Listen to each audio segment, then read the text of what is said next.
This is HSBC Global Viewpoint, your window into the thinking, trends and issues shaping global banking and markets. Join us as we hear from industry leaders and HSBC experts on the latest insights and opportunities for your business. A heads up to our listeners that this episode has been recorded remotely, therefore the sound quality may vary. Thank you for listening. I'm Sandeep Uppal, Global Co-Head of International Subsidiary Banking at HSBC based in Hong Kong, and I'll be your moderator for this session.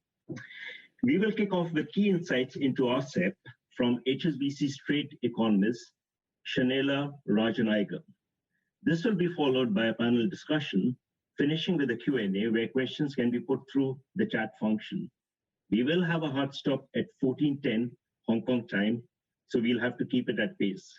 There'll be some polls along the way, and I do request for your participation.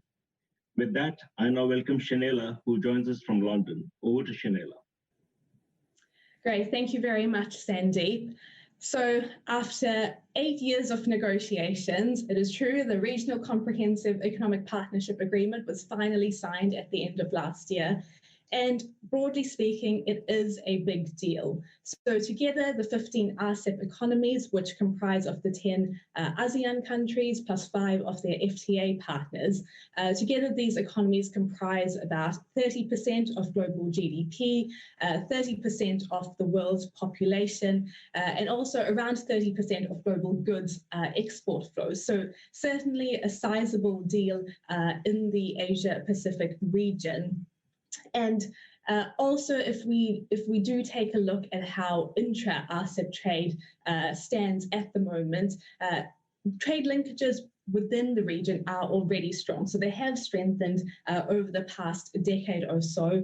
Most of that is anchored by the role of mainland China and its linkages with other economies in the region. But as you can see from this chart here, it is a sizable trading bloc, so much larger than the CPTPP, which is also in the Pacific Basin, and also larger than the North American trade bloc, the USMCA.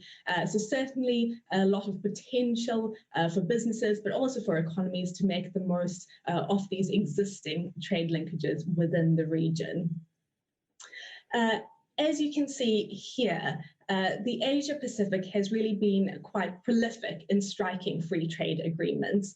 But as you can see, this has led to a number of overlapping trade arrangements. So a number of FTAs struck between these partners, both at the bilateral, but also at the plurilateral level.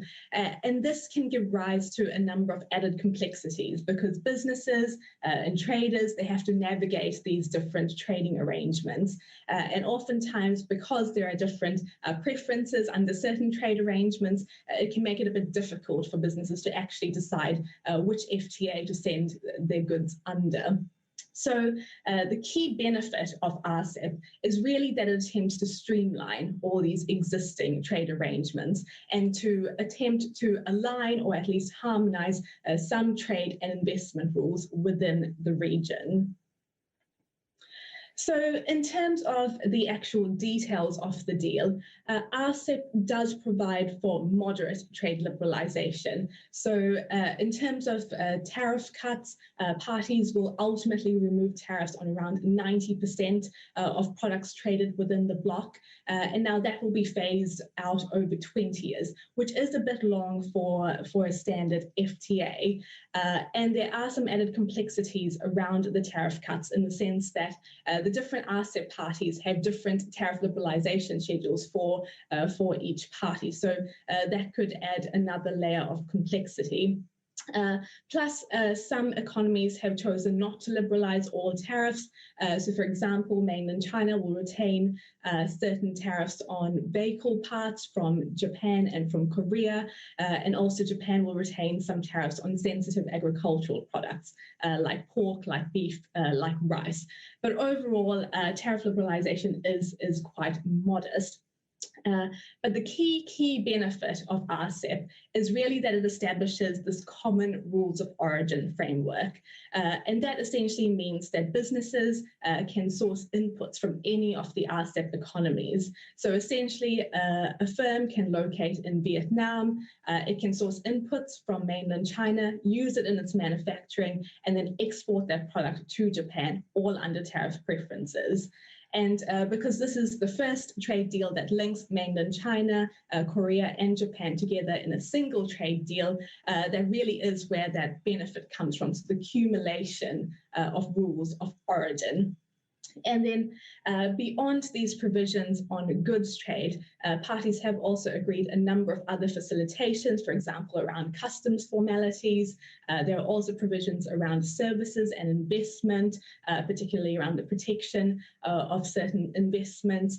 Also provisions around facilitating the movement of business people across the RCEP region. In addition, parties have also agreed commitments around protecting intellectual property, so for example, around copyright, geographical indications, and they've also agreed provisions around e-commerce and facilitating digital trade. However, I will note that they did not agree a permanent solution about banning customs duties on electronic transmissions, but there are some provisions around banning data localization, although that does exclude for the financial services sector. So overall, given these existing trade linkages in the region, the RCEP deal should go quite far in strengthening these existing trade links, but it should also provide a platform for further liberalisation. And also to facilitate more regional cooperation between these economies. And just lastly, in terms of how the deal might impact the various RCEP economies, now this is modelling by the Peterson Institute. Overall, they expect intra-RCEP trade to increase by about $428 billion out to 2030. Now, much of that will be gained in mainland China, Japan, and Korea. Again, it's because this is the first time those three economies are linked in a single trade agreement, but also they have fairly complementary trade profiles. So expect to see a boost in trade in advanced manufactures, so for example, electronics and vehicles, but also across the region, there could be opportunities to strengthen textiles production and trade as well. And just to wrap up, I will say the RCEP trade deal, it is great for the region, but it also has implications for economies that are not party to the deal. So India withdrew from negotiations at the end of 2019.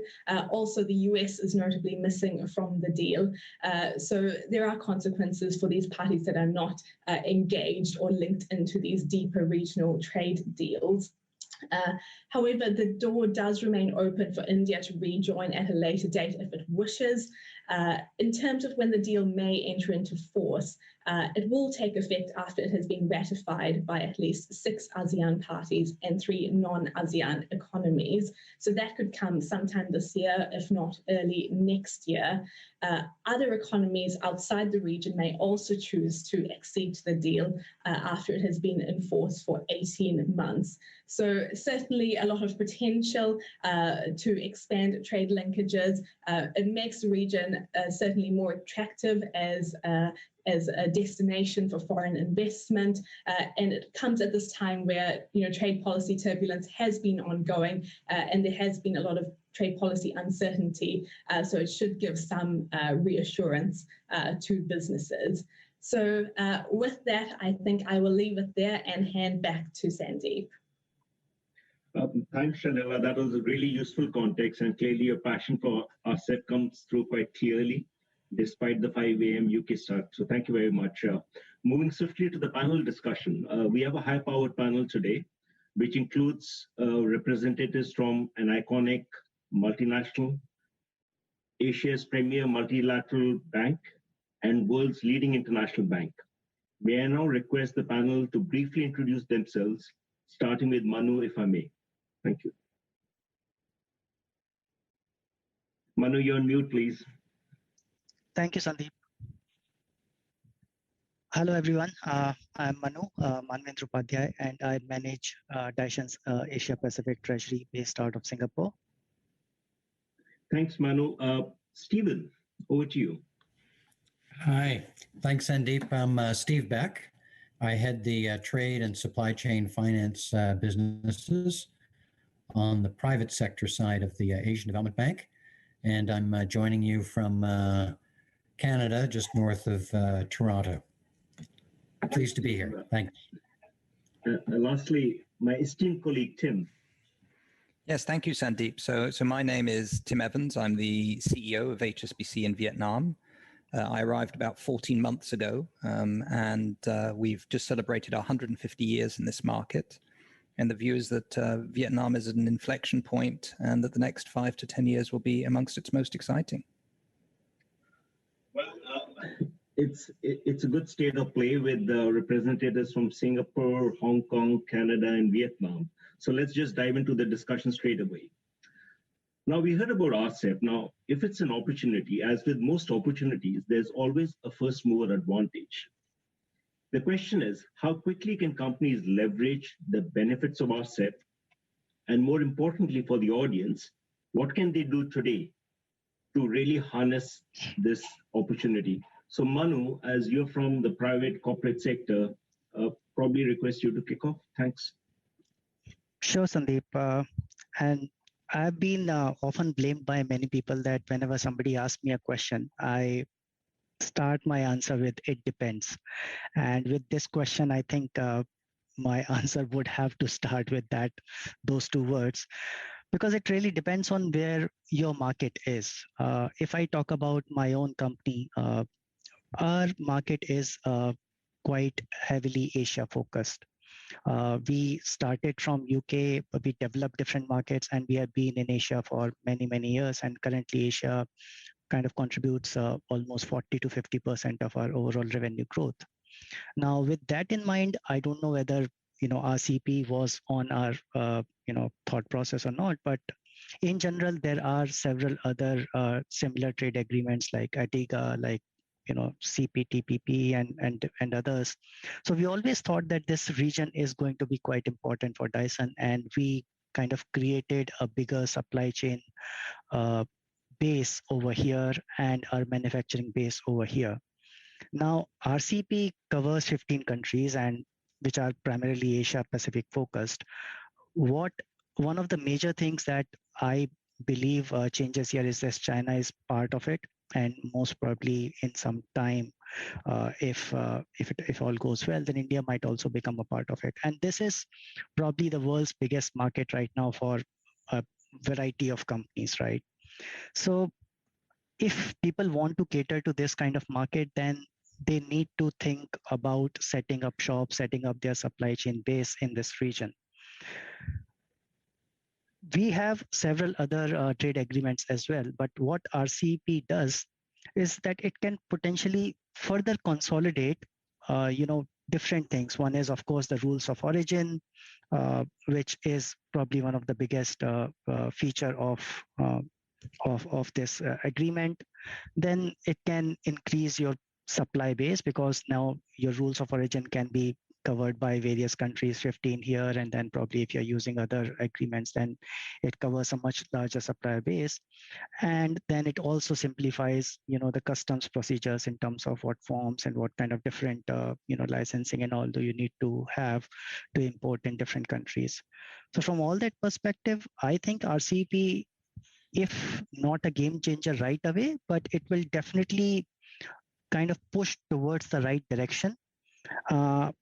Another thing that I feel that, because China is a part of this agreement, and when we think about US-China trade war, US would want to at least try to restrict China's influence overall, in this region. So they might also kind of do some sort of revival for, let's say, TPP, which was Trans-Pacific Partnership, or other such agreements. I mean, we have already heard that UK has applied to be a part of CPTPP recently. I mean, you never know whether Biden administration, which has come in now, they can also think of it differently than Trump, and they might also want to be a part of it. So I think it's a good direction in which things are going. So if somebody wants to use them, if somebody has a big market base in these countries, then they should act and probably think of expanding, if not establishing, but at least expanding their supply chain in this region. Thanks, Manu. Really useful. From what I gather is that it's still early days, but it's a good time to just kind of get your thoughts organized and be well prepared for as it rolls out. And I did pick up on the fact that you mentioned what's very difficult to say it out at times, which is CPTPP. And I'm just going to move to the poll question, which I have, and I'm sure the audience been told how to access the poll question for some voting. So the question we have is, and you mentioned the Biden administration. So the question is, would the CPTPP, which is Comprehensive and Progressive Agreement for Trans-Pacific Partnership, be revived under the Biden administration? Clearly, as you recollect, it was pulled away by the Trump administration. So the question to the audience is, would it be revived under the Biden administration? So the poll's open. If you're able to poll, please do. And while we wait for the poll, I guess, Manu, the question on people's mind is that a high on agenda? So I think that's what will determine which way we head. Yeah, absolutely. Okay. Now, while we wait for the polls to get pulled together, I'll probably just move on to the next question. And that's what Chanela referred to, that within, we have the polls. So this could complicate it because the audience, 84% believe that CPTPP will get revived. So clearly RCEP will have competition. So that's interesting, but we'll leave that for another session. Just moving on to the next question. And Chanel, did reference to the 30% number for RCEP. So that's percentage of global trade, global population. Clearly, from a banking perspective, regulatory perspective, it becomes a hugely attractive market. Now, the question in people's mind is, Manu spoke about corporates, but how banks position themselves for it. So maybe if I ask Steve for you to kick off, thanks.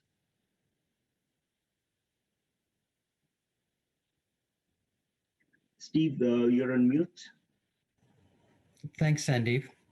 The Asian Development Bank. No, I'm not. I don't think. Can you hear me, Sandeep? Perfect. No, thank you. Sandeep, I'm with you. Okay, great. So the Asian Development Bank's trade finance business, we provide guarantees and loans to banks to support trade. So we just assume bank risk on that particular business. And last year, we supported over 7,000 transactions valued at almost $6 billion. And most of that is intra-regional, and most of that supports SMEs. So one of the things that I think we're going to see coming out of this RCEP, I think everyone agrees, is that we hope to see enhanced trade, certainly within the region.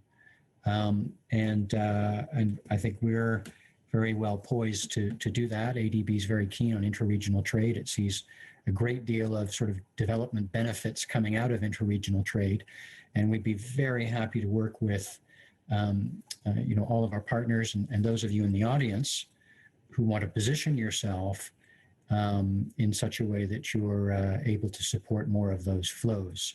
So we'd be happy to provide any kind of information or introductions and so on in that sort of traditional trade finance space that'll help ensure that that financing is available to support some of this increased activity. Another aspect, Sandeep, I'd like to mention is our growing supply chain finance business.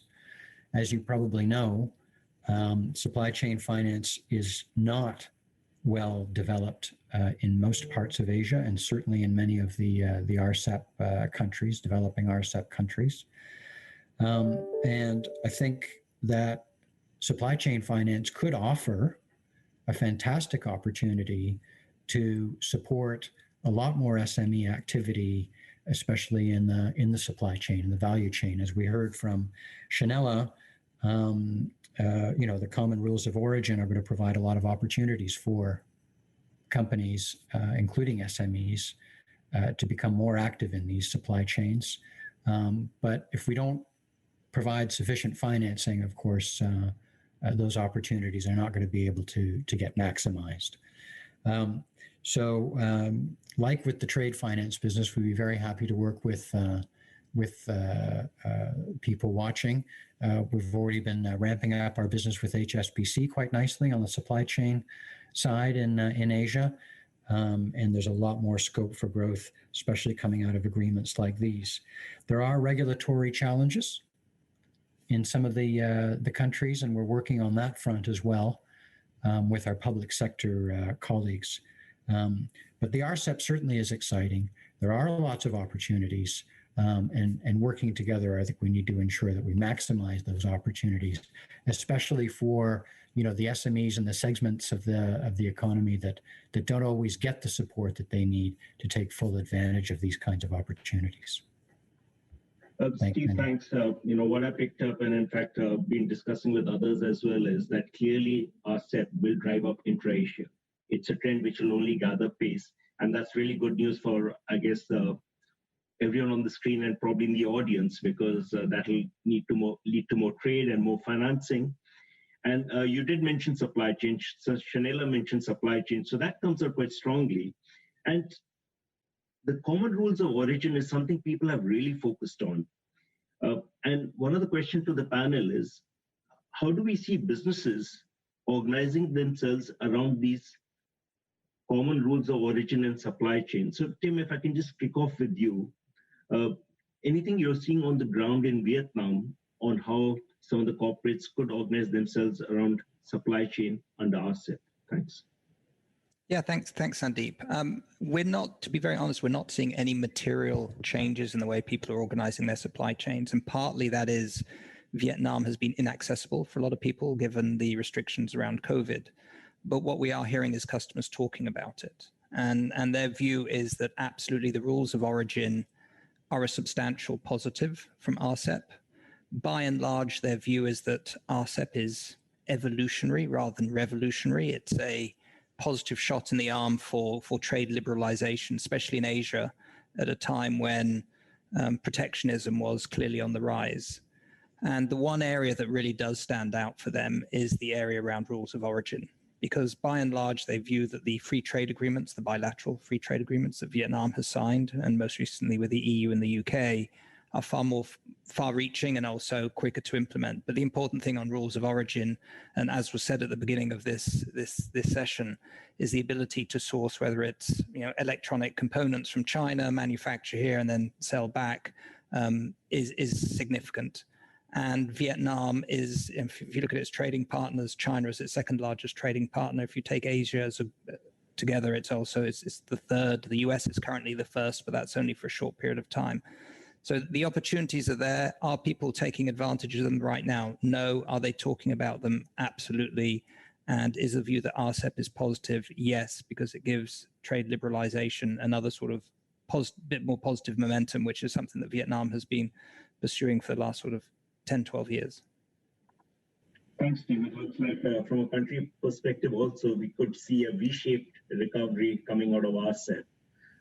Manu, hearing what Tim had said, and I'm sure you look at many other countries, I'm well aware that Dyson has manufacturing across a number of countries in Asia.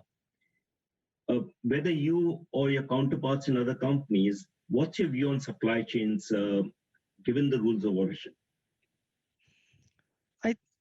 Thanks, Sandeep.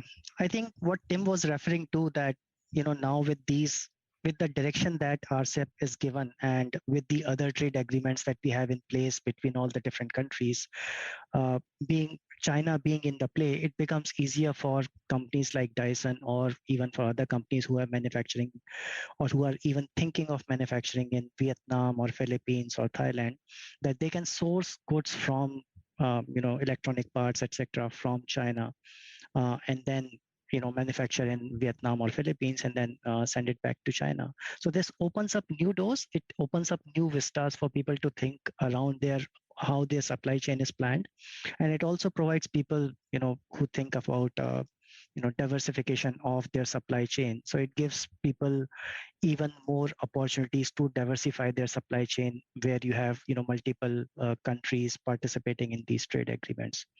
The only thing is that we have to see how the implementation goes and how quickly individual countries can set up rules around these trade agreements. So let's say one thing that comes quite frequently is that with the rules of origin and with things coming from various different countries, how our IP is going to be protected. So how do countries kind of legalize and put legislation around those things?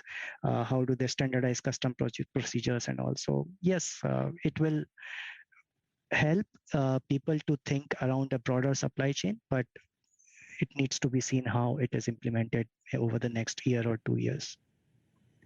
Manu, you've spoken like a true CFO. Devil's in the detail. That's what you're looking forward to. Bankers are saying, let's just get on with it. Sorry, Steve, you're going to say something. Yeah, thanks, Sandeep. I just wanted to sort of further to what Manu was saying. There are a lot of details to be sorted out. No doubt, the countries have some work to do there. But beyond that, I find that a lot of these agreements, they're exciting. It's the right direction. It's the right thing to do. Lots of opportunities, but so often they're not well communicated. I mean, the big players, no doubt, have been involved with the negotiations and have been consulted left, right, and center from respective governments and so on. But it's all the others that could benefit from these things, but really don't have any idea exactly how to do that. And I think often in the past there's been not enough effort on the communications and explanation side. ADB is going to be doing a study now, and I'm hoping it's going to end up being a very practical, a user-friendly guide for SMEs and others on exactly how can one take advantage of what's coming in this agreement. As we've recognized, it's not implemented yet, but once it is, how can we take full advantage of that? Thanks. Steve, you make an excellent point, and that's been experienced that some of the large corporates are very good at appointing external consultants and get organizations to really back it up. But it's really the SME who would benefit from some off-the-shelf guidance, if that may come, and if ADB provides, that's great. So listen, I think it's time for another poll. And Shanella did refer to that, and it's an interesting question. So the question for the audience is, do you expect India to join RCEP? As a simple yes and no. I have my views, but I do not wish to influence the outcome. So I will hold that back. Manu's smiling because I'm sure Manu's also got a couple of insights into that, but let's see what comes up. And while the poll is being worked, I'll probably at least introduce the next question, if I may. It's quite a mixed bag. Still, yes, 67%, no, 33%. So there is hope. And to think of it, there's 30% of your population without India.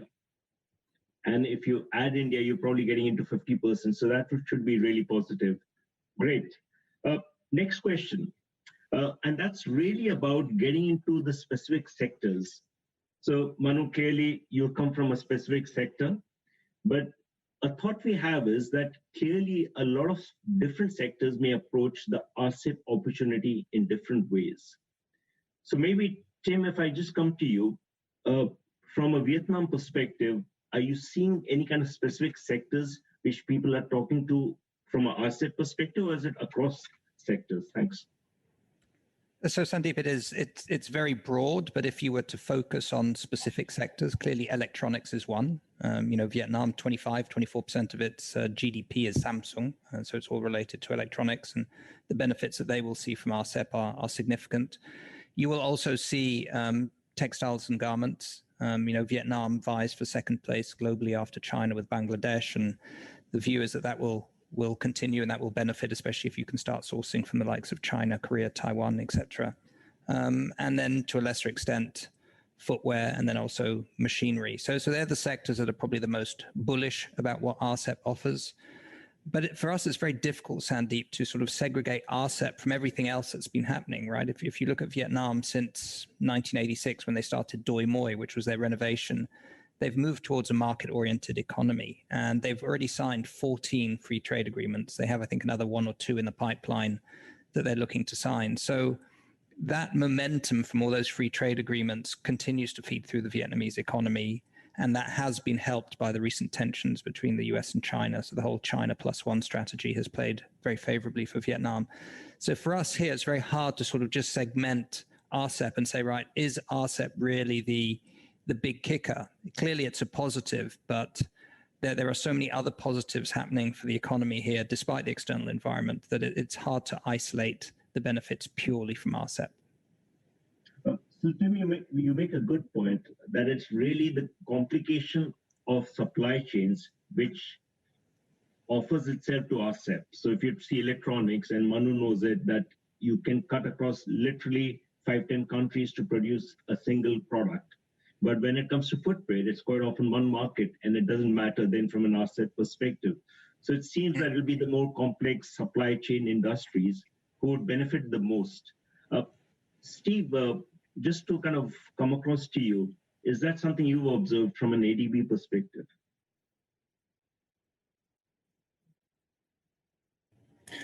Sorry, Sandeep, observe from what perspective? Sorry, I don't follow the question. Sure. No, I was just saying, looking at the various industries, it seems to be the industries with complex supply chains who will benefit the most from RCEP. Is that something you're seeing from your working at the institution? Yeah. Yeah. You know, I think it really depends on the economy. I mean, Vietnam is.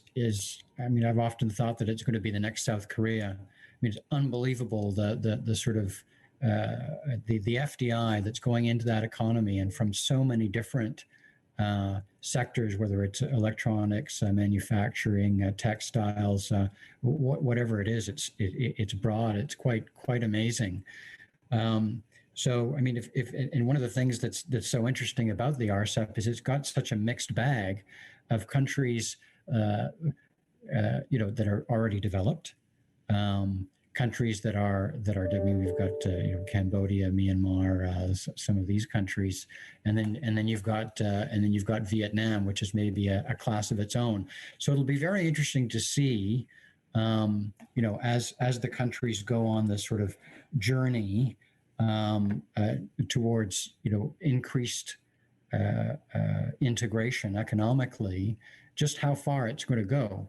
I mean, that there's been talk about common currency and all that kind of stuff. I mean, I think some of that is pretty hard to fathom at this point, and I don't think that the Asian sort of region would ever go the sort of EU route of a political union. But seeing just how far the sort of integration is going to go over the next couple of decades is going to be fascinating. But no question that certain segments of the economy, like electronics and auto and so on, are just going to become increasingly intertwined between the countries.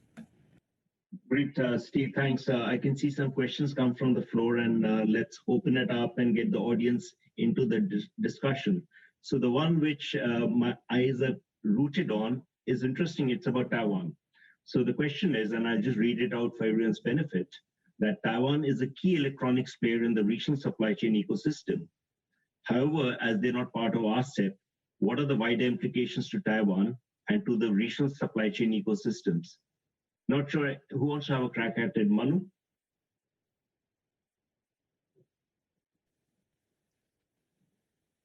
Well, I'm just trying to understand the question. So yes, I mean, Taiwan is an important player, and especially for companies who are in electronic sector like us. I mean, we do source a lot from Taiwan. And if Taiwan were to be a part of such an agreement, then it will definitely help companies like us and other players who are in semiconductor electronics area. So, I mean, it would be good, but given the overall political, environment that we have, I'm not sure whether that is immediately possible. Sure, Manu, I agree. Leaving the politics aside, I guess for some of the sectors where Taiwan is a key part of the supply chain, not having Taiwan within RCEP does complicate it. So it's an interesting question, but I guess more for the specific sectors. Linked with that is also another question which has come through, which is, do we expect more countries to join RCEP? And what's likely to be the impact? Steve, maybe I come to you for this.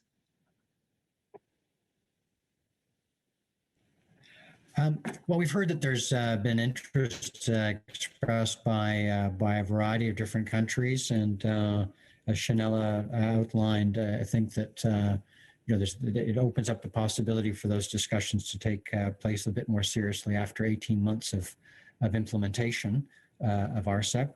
So certainly, I think there's going to be some interest, and maybe in part is going to depend on just how well the agreement performs.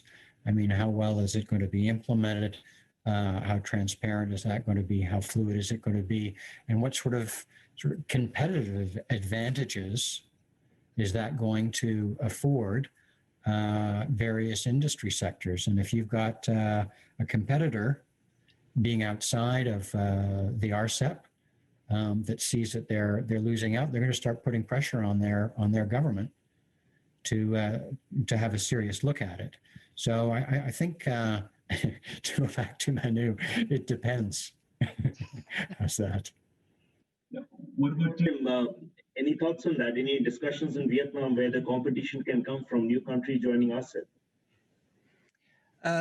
No overt discussions around that, Sandeep. I like Steve's comment that he thinks Vietnam is potentially the next South Korea. If you talk to people in Hanoi, their view is very much that's the model that they are pursuing. And they believe that they have done enough to make Vietnam hugely competitive, regardless of what the external environment is. So whether it is stable currency, whether it is a relatively cheap but effective workforce, whether it's inflation under control, whether it is a consistent political environment with sort of clear direction that doesn't lead to huge oscillations in policy, the Vietnamese view is very much bring it on.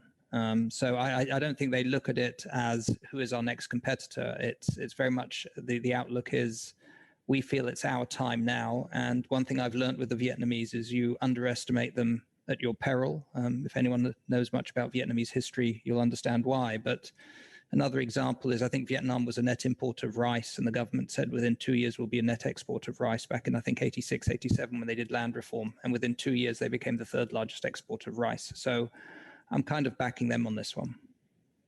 Great, Tim, thanks. Just conscious of time, and I'm being prodded by my executive producer, but the last one, Manu, if you could literally answer it in 2 sentences. No supply chain discussion stops without discussion on financing. So do you think that needs to be augmented to really support RCEP, because without financing, supply chains will not really get oiled? I would think so, that banks and maybe even regulators might need to look at how the cross-border trade happens, because this will eventually open up more cross-border trading when we are sourcing raw materials from one country and to the other. So it definitely needs to be looked at, and it is a huge opportunity for banks to kind of design solutions around it. Right, Manu, thanks for that. Very succinct as ever. I now draw the panel discussion to a close. So please join me in thanking our engaged panel. Thank you. Thank you, Sandeep. Thanks, everyone. All the best. Thank you for listening today. This has been HSBC Global Viewpoint, Banking and Markets. For more information about anything you heard in this podcast, or to learn about HSBC's global services and offerings, please visit gbm.hsbc.com.